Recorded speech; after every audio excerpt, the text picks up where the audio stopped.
Bwana, tumsikilize Mkristo huyo hapo wa maana kabisa huyo. Yesu, kuna Wakristo wanasema wewe ni Mungu. Je, ni kweli wewe ni Mungu? Hapana, mimi sio Mungu. Wakasome Yohana 14 mstari wa 28 na Yohana 20 mstari wa 17. Watajua kuwa mimi mwenyewe na Baba yangu ni siku moja. Je, Yesu, wewe ni mwana wa Mungu pekee? Sio mimi pekee ndio mwana wa Mungu.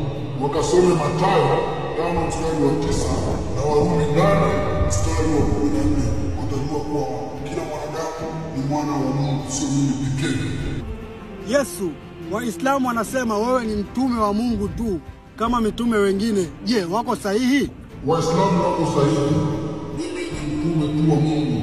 Wakasome Yohana 7 mstari wa 16 na Yohana 8 mstari wa 42 na Mathayo 10 mstari wa 40. Watajua kuwa mimi ni mtume